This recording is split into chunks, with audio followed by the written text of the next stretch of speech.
what a hit. But it's up, boom! It's in. He goes down the left wing, he toe tracks the defenseman, he goes top shelf, and he scores!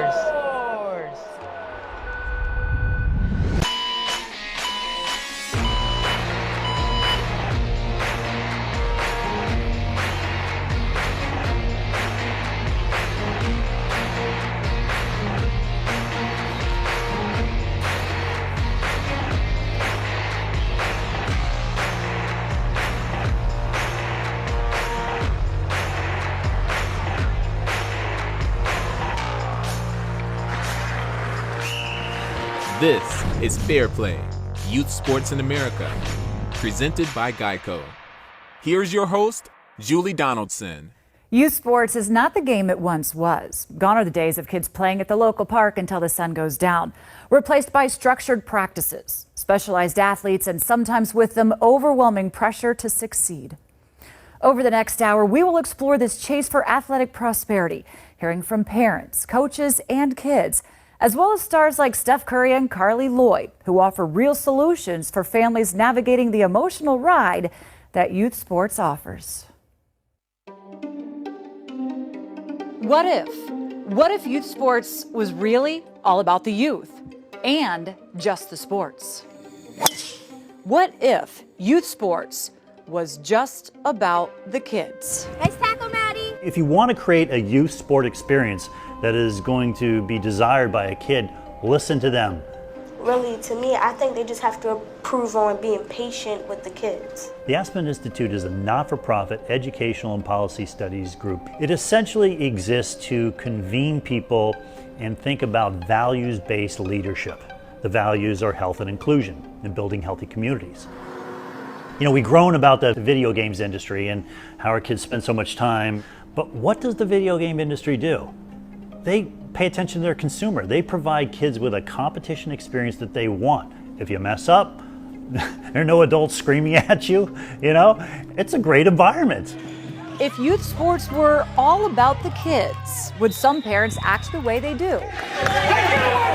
I mean, I know everybody wants their child to be the one on the court, their child to be getting all the balls, but there's a lot of pressure that gets put on the youth these days, and they just need your support. Here we go, guys, here we go. This side, we gotta pick it up. Stand in base, where you at, Kiki, come on. They need to know that, you know, if they miss that shot, that it's gonna be okay. They got the next one instead of, you got that, what are you doing? I've heard parents screaming at their children while they're on the court trying to do something that they love. Give him a shot, Blake! Give him a shot! Oh my God. Imagine kids taking a math quiz in 6th grade and all their parents are watching and cheering about whether they got one question or another right or wrong. It seems preposterous, but that's what's happening in youth sports, is that there's this exposure and everything is public, which doesn't bring out the best in parents or coaches. If youth sports were only about the kids, would they be chasing scholarships? We go and see tournaments all the time. And you ever walk into a gym and see 500 miserable kids? Just go to an AAU tournament. They're all playing because their parents told them, you better get a scholarship. Okay. Meanwhile, 450 of them are not. Would we really be ranking the best 9-year-olds? You know, a 9-year-old shouldn't be having that type of title and hype and, you know, all that build up on them, because, you know, everybody ain't built for that type of pressure, let alone at 9 years old. Now when kids 13, 14, they like, I'm going to the league. I'm gonna be the #1 pick of the draft, which is fine, but the fact that that's on their mind now, they don't even get to be a child. Like it or not, in many cases, youth sports is no longer just about the games. Youth sports is all business, big business.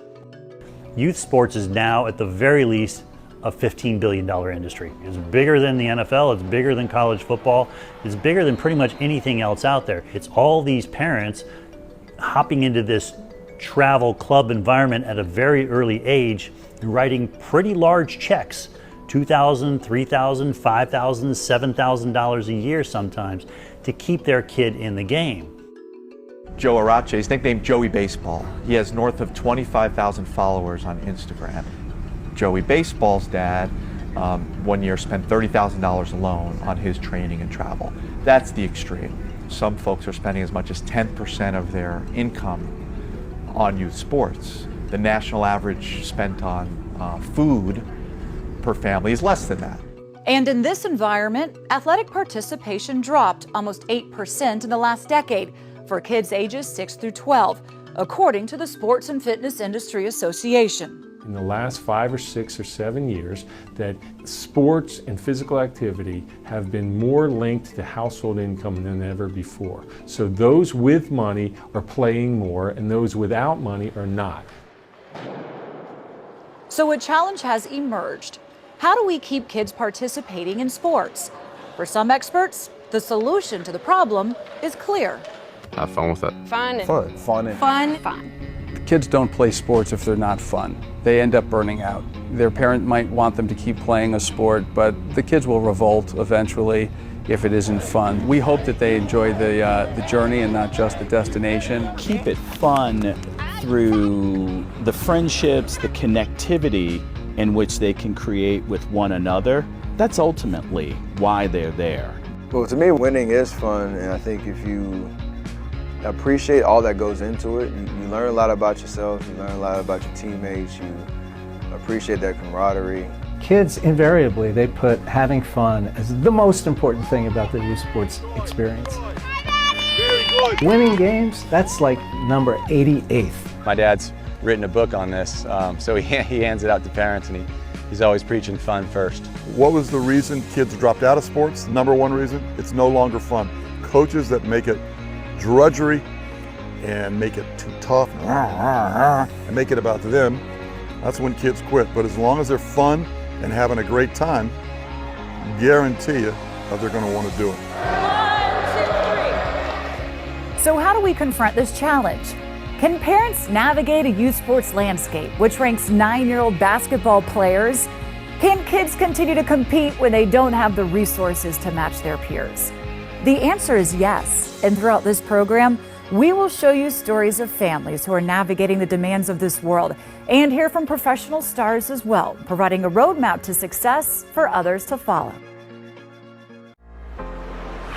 From Fair Play Youth Sports in America, Geico presents Play On.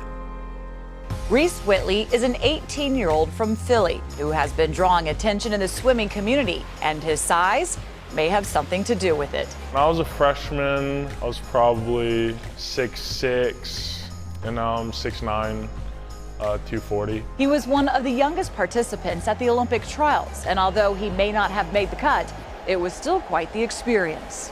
Pretty crazy to think that your kid at 16 was in the Olympic trials. Reese knows it is important to appreciate everything he has worked so hard for. Being humble is probably what I've tried to embrace. Reese will continue his swimming career at Cal Berkeley in the fall. With role models like Michael Phelps, there is no telling how far Reese will go. For more on Fair Play, presented by Geico, check out NBCSports.com/fairplay.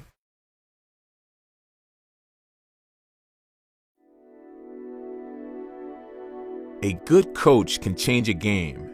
A great coach can change a life. Young people need models, not critics. That's John Wooden. They need models, not critics. Be an encourager.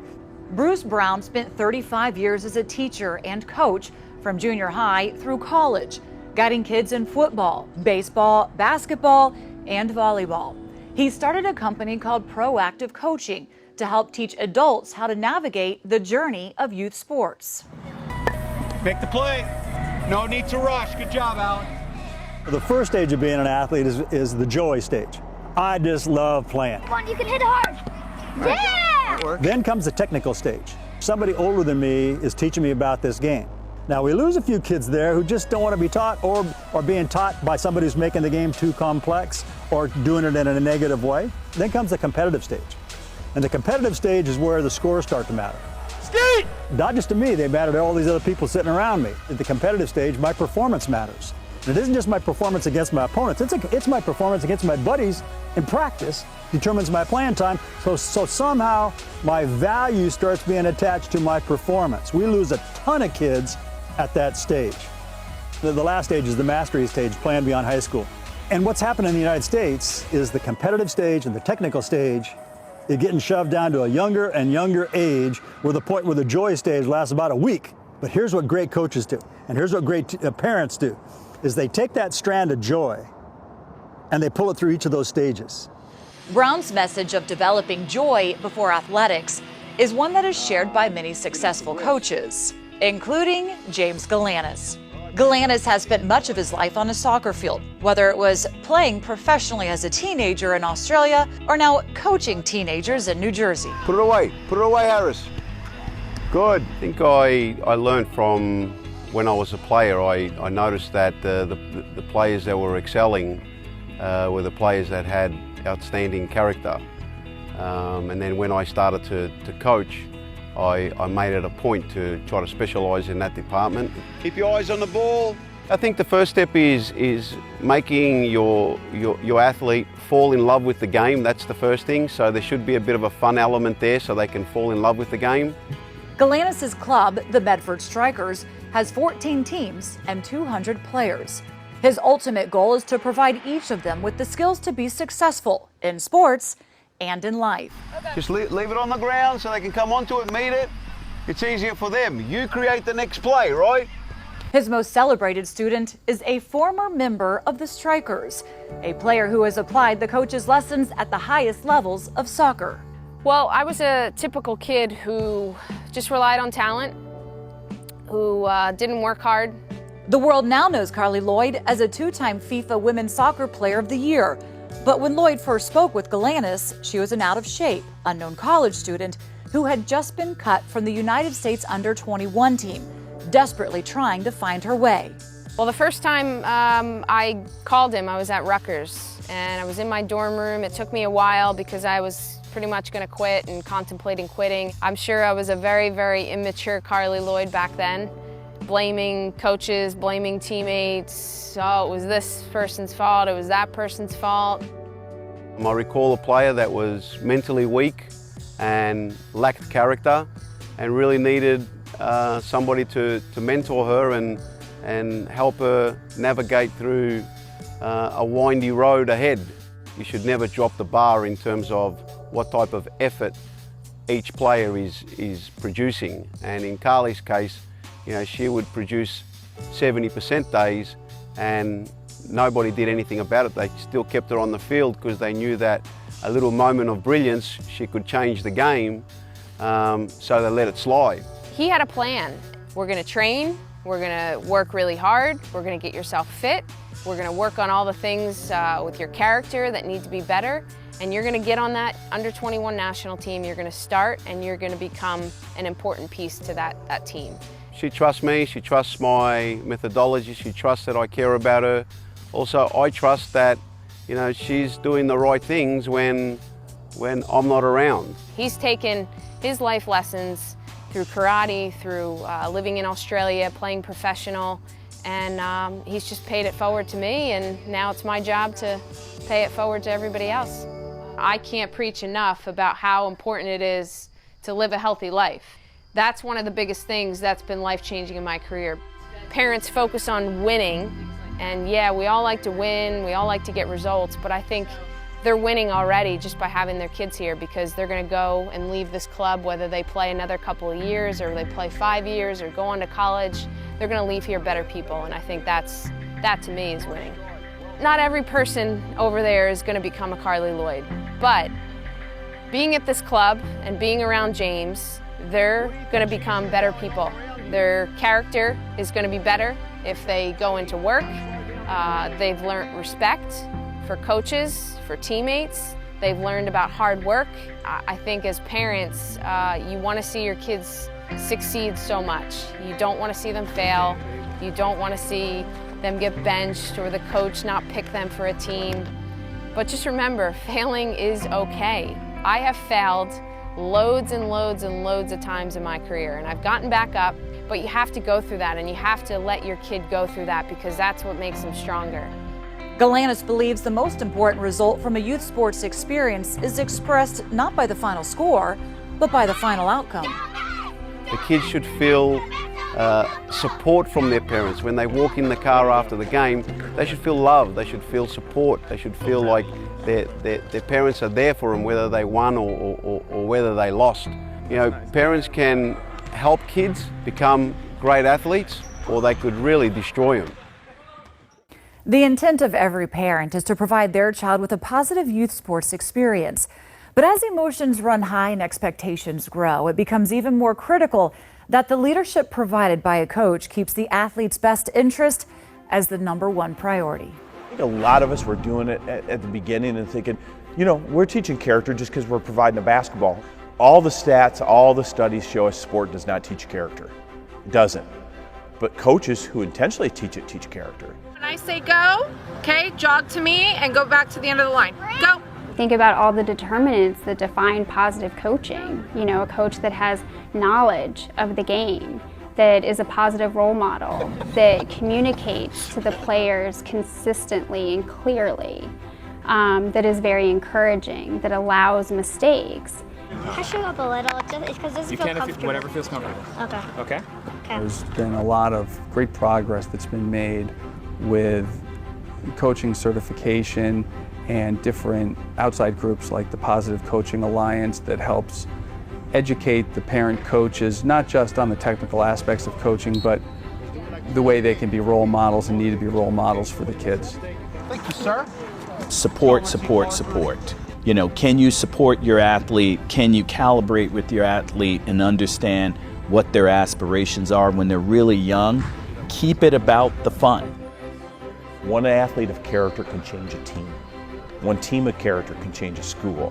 One school of character can change a community. And if we have a lot of communities doing that, we can change states, we can change countries, we can change worlds. One up on me, one up on three. 1, 2, 3, 1 up. Coming up. There were tears coming out of my eyes in the dugout. There is no age limit when it comes to sports injuries. Next, we'll meet the father and son whose life changed on the baseball field. You know, I was wearing 2 hats. You know, at first I was upset for my son. And I didn't want my son to have surgery. Certainly didn't want him to be hurt. From Fair Play Youth Sports in America, Geico presents Play On. You know, when I was a kid, I used to play soccer growing up, young age, elementary school. Played baseball my whole life. You know, I tried lacrosse a little bit. You know, I used to play summer basketball league, so I played a lot.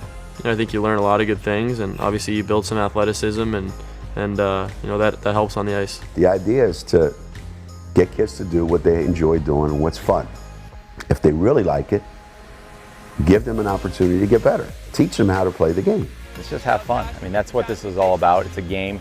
You want the kid to enjoy himself on the court. There it is, Josh. That's much better, buddy. Look, to get to the pros, it's like getting struck by lightning. You know, it's not about that. How about, you know, becoming good enough to play on your high school team? It's not about being #1 in the world.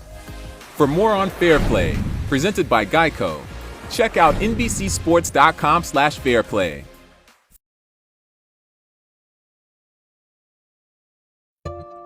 You can't always control circumstances. However, you can always control your attitude, approach, and response. In youth sports, no 2 paths to success are exactly the same, and they don't need to be. Whether just scoring a goal is your goal, or you have higher hopes. It's Getzlaff in a good spot. Scores! Ryan Getzlaff! There are many different ways these NHL stars reached their destination. I played volleyball, baseball, football. Played soccer growing up.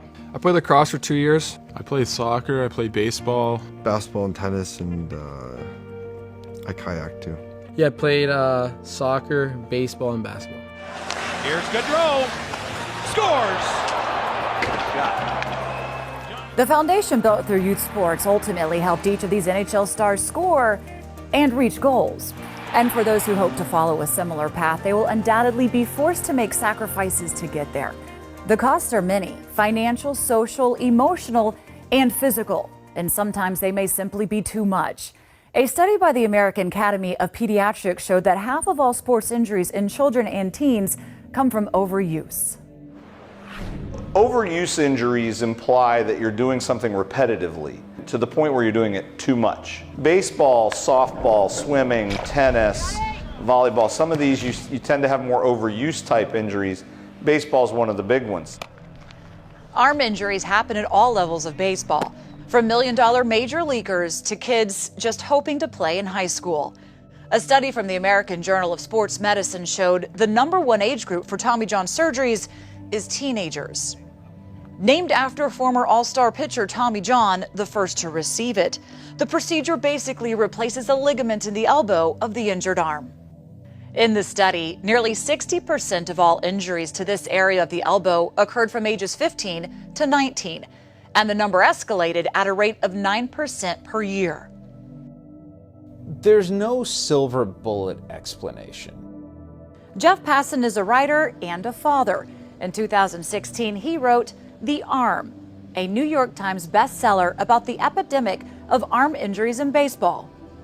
The grand spike that we've seen in recent years correlates with the increase in youth baseball being played. The number of days that they're playing it, the number of pitches that they're throwing, the expectation that they need to throw harder. And by the time they reach high school, their elbow's not functioning anymore, and they need to go to a consultation with the doctor because they might need Tommy John surgery. Up in this region is the ulnar collateral ligament. Jim Steinberg is a general orthopedic surgeon. Approximately a third of his patients are under 18. He knows that when it comes to injuries, no one is exempt, not even the son of a surgeon. Jim's son Jacob has been playing sports for as long as he could walk. As a kid, the sport didn't matter. He just loved to play. I played basketball, football, and baseball growing up. I think as a kid, my parents threw me into pretty much everything because just being around sports, it's what I love to do. Once I got to high school, I kind of started to move to just baseball. Personally, I wish that I kept going with the other sports. Talk with scouts and with executives. They'll tell you that they actually value the multi-sport athlete better, not just because they understand that he's going to have less wear and tear on his arm, but because they feel like bringing in those other elements that you get from other sports makes you a better athlete. Jeff Samardzija is one of those rare athletes who had an opportunity to make the choice between playing Major League Baseball or in the NFL. A star pitcher and wide receiver at Notre Dame. His sports journey included some important life lessons. For me, it was good to try a lot of different things because I wasn't great at other things. So I had to learn how to ride the bench and come in as a substitute and not be the guy on a given team. So at times when you're riding the bench and you learn how to deal with those things and how do you bounce back from them? How do I improve to get off the bench and play? In high school, Jacob's sole focus turned to baseball for year-round conditioning and workouts. As his skills on the diamond developed, specializing seemed to pay off when he received serious interest from colleges. I think it's hard. You have a 15, 16-year-old teenager and you have these coaches, blowing smoke up your backside, for lack of a better term. And a lot of them were reasonable, but some of them would put a lot of pressure on a kid to basically say, you have 48 hours or a week to make a decision as far as whether or not you're going to commit to my school. That's a lot on a teenager, but it's not binding. It's a verbal commitment you can't really sign in any major sport until you're a senior. The kid can easily decommit and decide they maybe want to go elsewhere. At the same token, the school can decommit from you if you don't progress the way they think you should progress. And injuries certainly come into play too. Midway through his sophomore year, Jacob verbally committed to the University of Miami and they to him. The decision put him on the cusp of fulfilling his dream to play in college baseball. But at a spring tournament a year later, that dream was suddenly cast into doubt. First pitch to the second batter, I felt something in my elbow and I was just expecting it to be something normal that would go away as the game went on, just something I had to deal with. And as I kept going, it just kept getting worse and the pain was so bad I had to take myself out after the second inning. It was pretty scary. I mean, there were tears coming out of my eyes in the dugout. I went over to the corner and It was not a fun moment, but I knew I'd be all right eventually, but it was scary not knowing what was going on at the time. Jacob Steinberg's injury ended up being a partial tear of his ulnar collateral ligament, making him a candidate for a newer, less invasive operation in which an internal brace is used to repair the ligament instead of it being replaced. The procedure, which cuts the rehab time in half, was pioneered by Jeff Dugas at the Andrews Sports Medicine Clinic in Birmingham, Alabama. Less than 3 months later, Jacob was soft tossing a baseball. But even though he was making progress, Miami's interest in him waned, leading him to begin the difficult process of decommitting from the U and exploring other options. Definitely at first I wasn't too happy about it. I was really upset. For 2 years I had set my mind, set my everything on that school, and after 2 years, all of a sudden one day that's not what's happening anymore. It was definitely a lot for me to handle, but now I'm just trying to take it as a blessing in disguise for more opportunities, and it just made me work that much harder. Only 6 months after the operation, Jacob was back on the mound and would soon return to throwing in the 90s. A full recovery to his previous physical strength, coupled with improved mental strength as well. And for Jim, as he transitions from father back to surgeon, the takeaways are clear. Hopefully play other sports, especially if they're not in high school yet. Take breaks as far as the throwing. Pitchers shouldn't be throwing year-round anymore. You can certainly train and condition, but not to compete 12 months out of the year. A lot of times what we see is that somebody will get hurt because they're throwing with their arm fatigued. That's the whole point of pitch counts, because the last thing you want to do is fatigue your shoulder and go out and throw. What happens when you do that is you lead with your elbow when your arm is fatigued, and you really place your elbow and your shoulder at greater risk of injury. A year after surgery and now fully recovered, Jacob found his next landing spot, accepting an offer from Ole Miss. He will bring with him a scar in his right elbow that represents a life-changing chapter in his journey.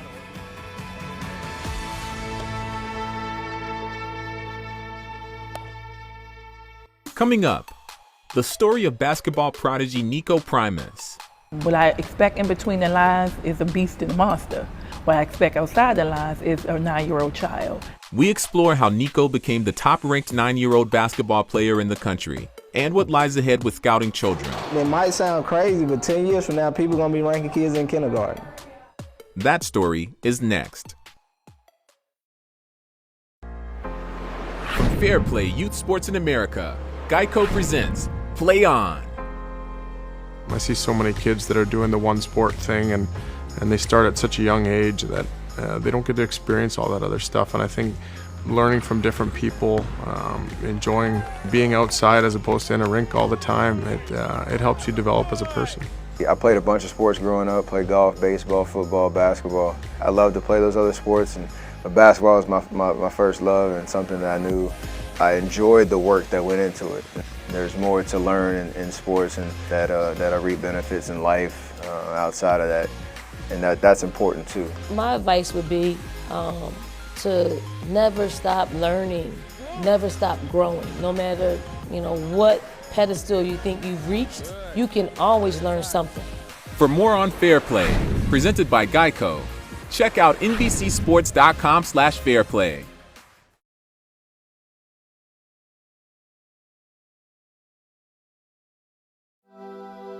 You can't put a limit on anything. The more you dream, the farther you get. That Olympic dream probably hit me when I was 14. It happens to everybody, no matter what level you are in the sport of swimming. I mean, the Olympics are the pinnacle of our sport. So, seeing guys like Michael, just kind of a constant reminder of what that Olympic dream is. Now, I'd be lying if I said, I didn't picture myself up on the top of the podium every now and then. Dreams in youth sports are as common as the games themselves. For some kids, they're there from the start. But for others, dreams follow only when a young athlete discovers an uncommon talent. I became a very good basketball player without ever having played the game before 14. Bob Bigelow played his college ball at the University of Pennsylvania, was selected 13th overall in the 1975 draft, and played 4 seasons in the NBA. Following his playing career, Bigelow's focus turned to youth sports, which has included thousands of speaking engagements and writing a book on the subject. Michael Jordan, who was 10 years younger than me, was 5'9" and 155 pounds. As a 15-year-old, as a sophomore in high school. He tried out for a varsity with a 6'6" sophomore. Who made the varsity? Michael didn't. He played JV. Every high school coach in America would do the same thing. But no one knew and no one cared because back in 1978, we weren't so hot to trot in America to find out who our next greatest were. We allowed kids like me to grow into the bodies, to find out what would happen later. We don't have those allowances anymore. There are still millions of kids today who want to be like Mike, even if some aren't old enough to know who he is. They all share the dream, but only 1 in a million achieve it. Nico Primus might be that one.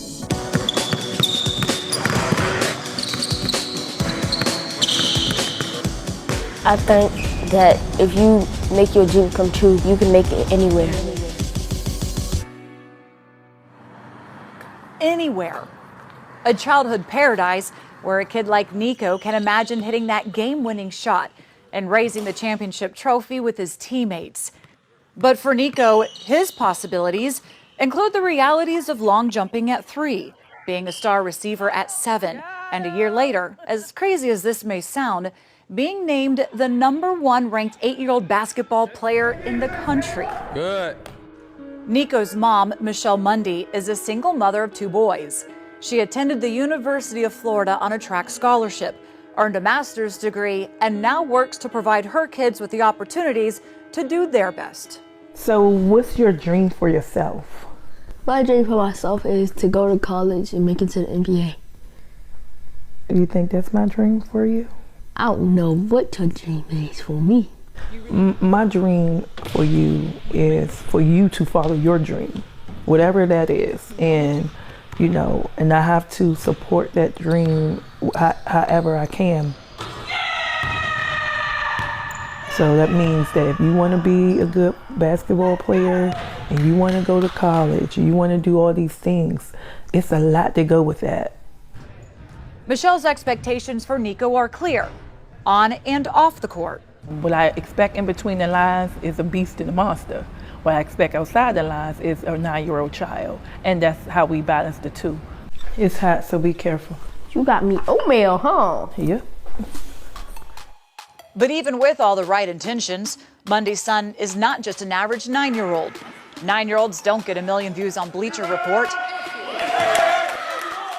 or 3,000-word articles written about them in the Washington Post.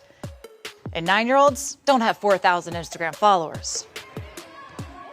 Nico's name exploded onto the youth basketball scene 2 years ago when a website called Coast to Coast Preps awarded him with the #1 ranking in the class of 2026. Nico was just so much bigger, faster, and stronger than everybody. And he understood that he had another level that other kids couldn't take it to. You take what he's doing currently now, and you kind of try to project it. Man, I'm not God or anybody, so I don't know the future, but it's in his gene pool, so you know he has to make up to at least be a Division I athlete. Ricky Wilson has been working on the youth basketball scene for the last 9 years. He now runs his own company called Global Grassroots, providing a national scouting and ranking platform for kids starting in 4th grade. You get mixed reactions. Some people think it's crazy and psychotic that you follow kids around the world and do basketball, but some people enjoy it. It might sound crazy, but 10 years from now, people are gonna be ranking kids in kindergarten. I won't personally. Ranking players at this age is not an exact science. Some of the evaluation comes from word of mouth. Some of it is based on a series of pay-for-play showcase events where parents can pay hundreds of dollars to have their kids seen. Mundy, who says she's never paid for Nico to attend one of those showcases, does estimate that she'll spend around $10,000 on his training and tournaments this year.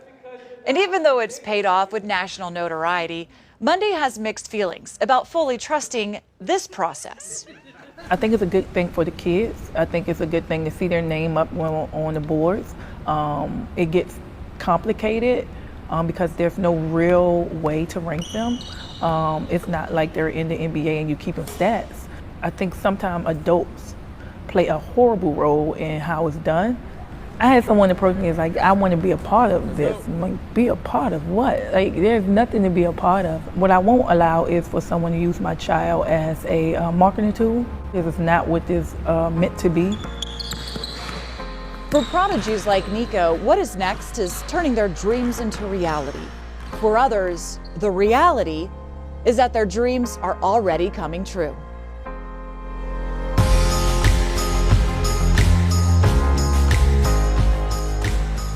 I'm Lauren Arnett, 15, from Upper Marlboro, Maryland. I'm 5'3", last time I checked. I'm 5'3", and I can hit the ball 250 to 260 yards. Lauren is part of a growing group that is sweeping through golf courses across the country.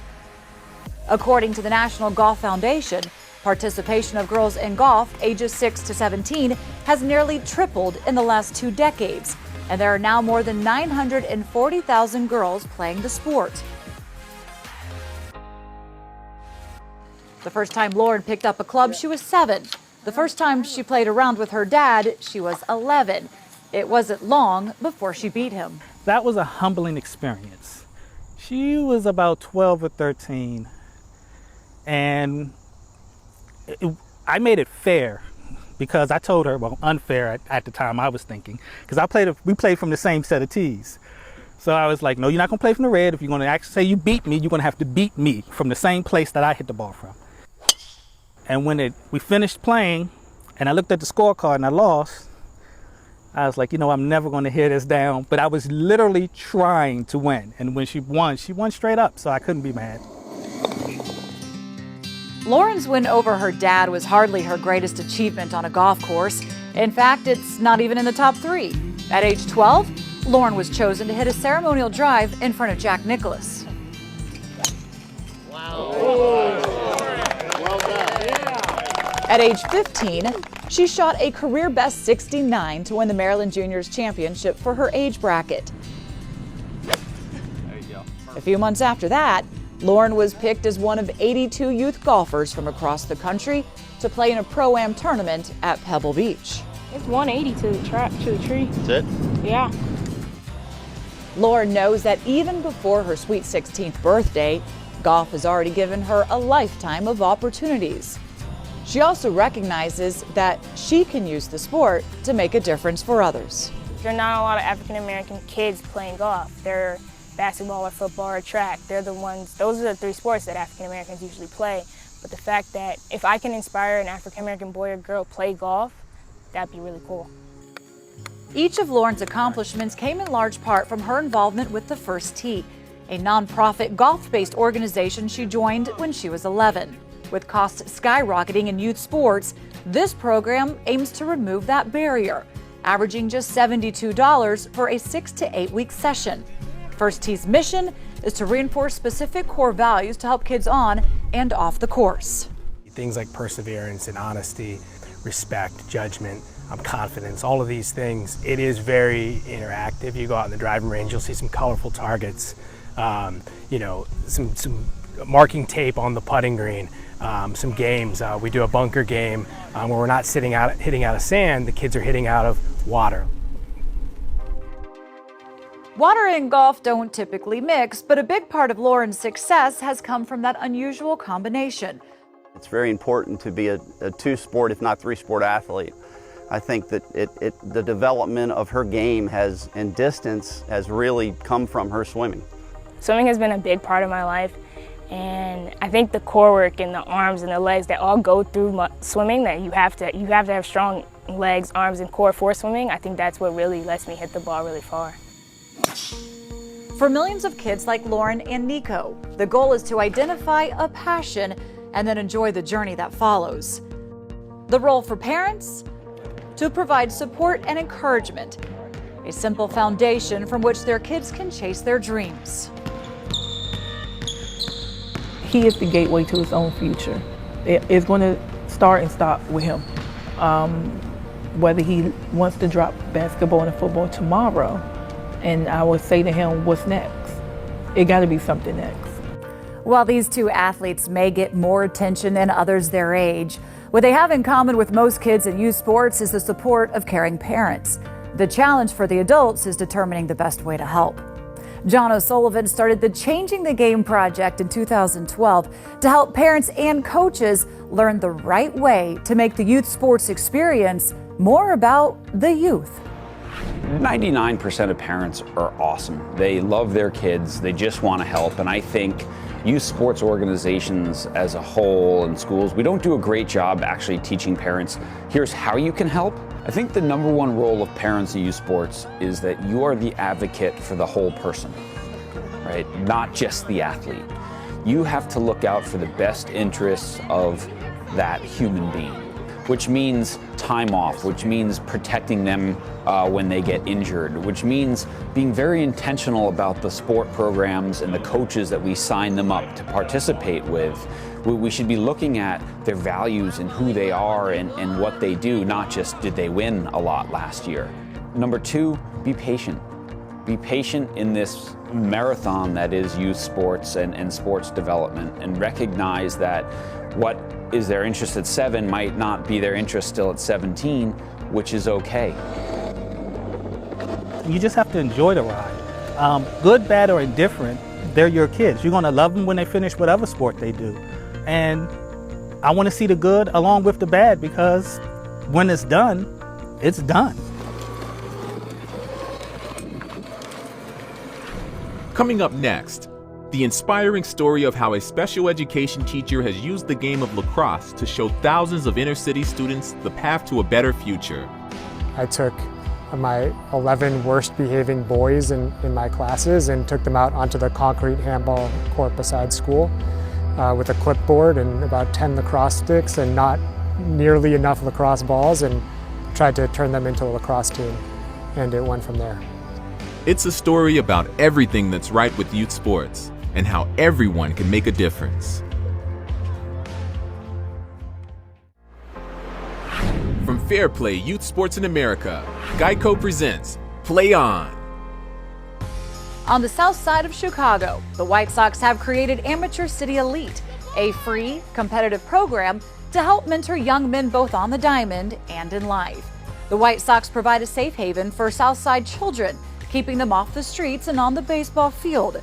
Since ACE's inception 11 years ago, more than 150 players have earned college scholarships. I would have never imagined that we would have been so successful so fast. There we go, guys. I just wanted to be successful, maybe in MLB and maybe in me getting a degree and living a daily, regular job. But if I'm successful just living life to the fullest, I feel like that's a good life. For more on Fair Play, presented by Geico, check out NBCSports.com/fairplay.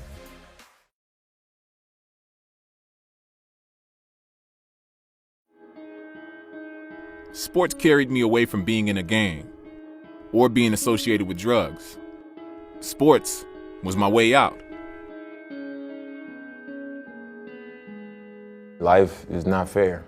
I think that's the best way you can tell it. Life is not fair. You know, everybody's not on an even playing field. You know, some people are born into a lot of money. Some people are born into a neighborhood where there's bullets flying everywhere, and there's people selling drugs, and there's gangs and all that stuff. So it's tough, you know, when somebody has resources and somebody doesn't have resources. But you ultimately gonna go after what you want. Sports can be a vital part of a child's development, a vehicle to teach them many of life's lessons. That is, if the family can't afford it. We'll collect over $100,000 of hockey equipment in just the 2 months of having 6 bins at local ice rinks. And because we do that is where people like Max Levitt come in. His organization, Leveling the Playing Field, provides sports equipment to families in need. 1 in 5 underserved families won't get their kids involved in an athletic opportunity just because of the cost of the equipment to play. So what we have is a whole warehouse full of equipment. portion of the population spending sometimes tens of thousands of dollars on equipment, and another segment of the population unable to spend $50 on a bat. We should be able to funnel that used equipment down to the kids who really need it. Access to the right equipment can help expose kids in underserved communities to a variety of sports they may not have seen before. For example, lacrosse in a neighborhood like Harlem in New York City, where children can face adversity on a daily basis. Very hard growing up in Harlem, not knowing what's right from wrong, or not being able to go to sleep at night because there were gunshots or fights. In an area like this, it's not always the safest place. Providing a safe place in a world that can be dangerous, the story of Harlem Lacrosse is one that blends sports, education, and hope, with the goal of empowering children on the field and in the classroom. It began in 2008 through the vision of a special education math teacher in Harlem. I couldn't teach the kids the color yellow, let alone 7th or 8th grade algebra. I had students who didn't know the alphabet sitting next to kids who were on a 9th or 10th grade reading and math level, but simply were too violent to be in a regular education classroom. And so it was a real struggle for a few months until about November. I took my 11 worst behaving boys in my classes and took them out onto the concrete handball court beside school with a clipboard and about 10 lacrosse sticks and not nearly enough lacrosse balls, and tried to turn them into a lacrosse team, and it went from there. Harlem Lacrosse has evolved since then, with nearly 1,000 students in 5 cities, spreading the life lessons that sports can teach. It comes back to communication, all right? And it comes back to being accountable for being the places that you need to be. And while the program started on the hard courts, it's in the classroom where the hardest lessons are learned.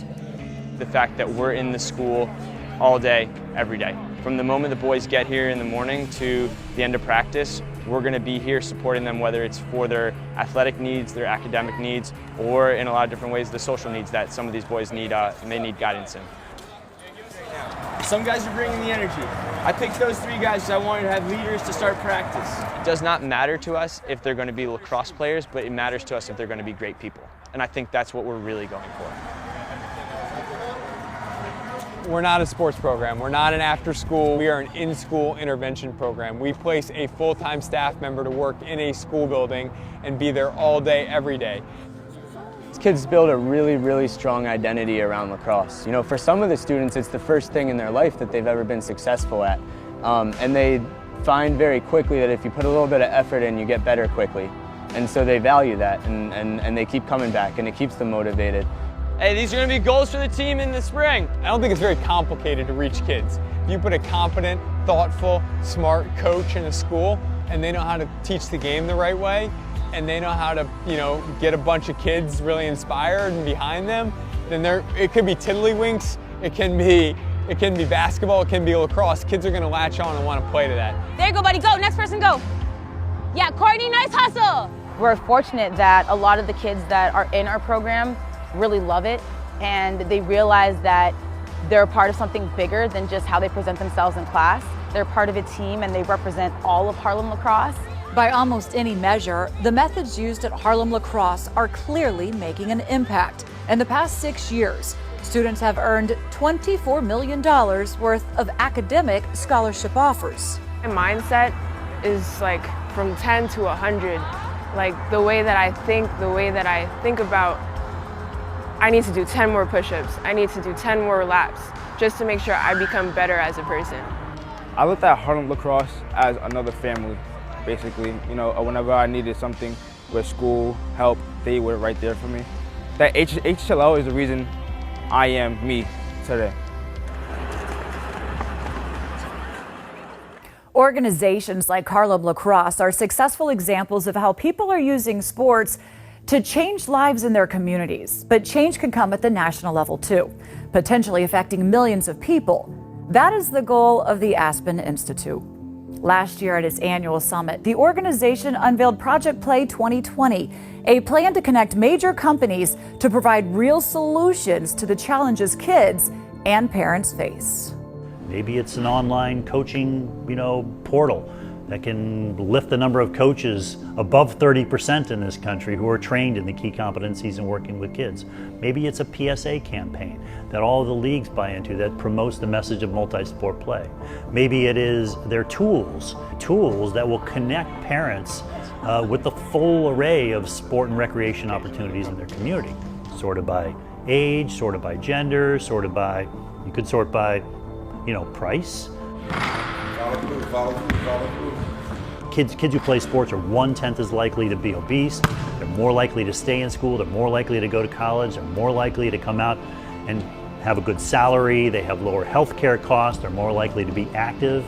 And because they're active, they're more likely to have active kids because of the role modeling. So there's this incredibly virtuous cycle that can be initiated if you can just get kids off the couch without running them into the ground by age 12. So that's the conceit of Project Play 2020. Good job. Thanks, Dad. Youth sports has never been more challenging for kids and adults than it is today. But as the stories that we've seen over the past hour have shown, solutions are out there to help kids play and keep playing the games they love, if everyone does their part. Thanks for watching. I'm Julie Donaldson. For more exclusive Fair Play content, including podcasts with professional athletes and tips from youth sports experts, please visit NBCSports.com/fairplay.